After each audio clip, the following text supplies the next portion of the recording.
The adrenaline you get from it, I would compare it to riding motorcycles. You're so immersed in the goggles. When you crash, you're dodging stuff, you're moving.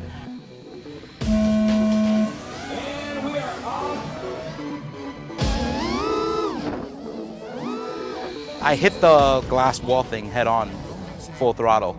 So everybody inside had a really good show because everything was shaking in there, but my quad wasn't happy.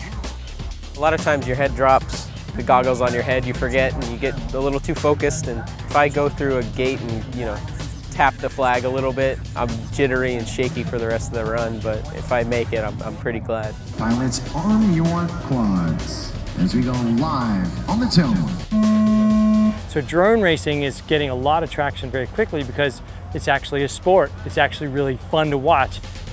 Then you start watching it, then you're like, oh, I want to go do that.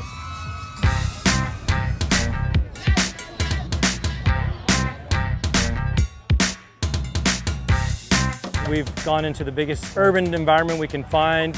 We've gone into the biggest and most dense airspace we could find because we wanted to prove to the community that this is an enjoyable sport, it's safe, it's super thrilling, and the FAA is cool with it.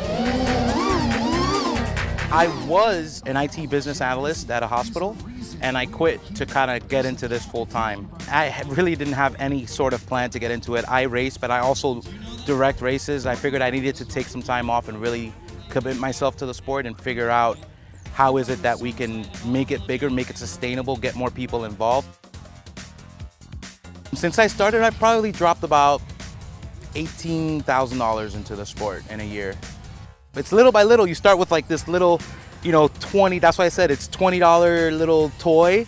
And then by the time you look back, you're like, oh my God, I just spent $10,000. And you have these 6 of these, $600 to $800 quads lined up just so you can go break them.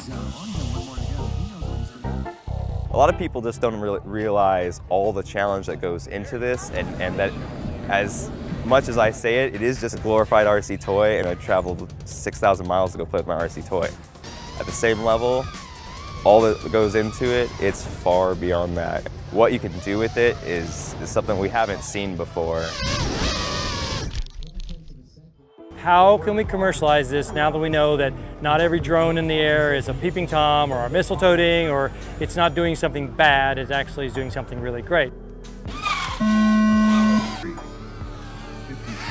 The bigger that it grows, the more people that are involved, like esports, that's would be our goal, to have as many millions of followers as esports does. Then it would be sustainable for a lot more people.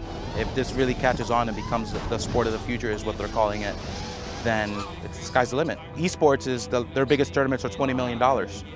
So we could do that with half of that and be okay.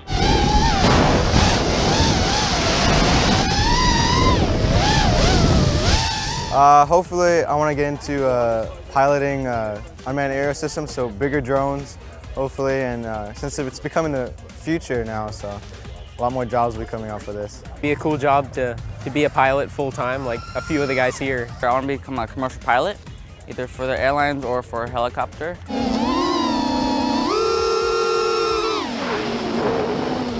That's the most alluring thing about it, is you can push it, you get the adrenaline, your hands shake, your thumbs are shaking, your heart is racing. You crash and then you just take off the goggles and go home in one piece.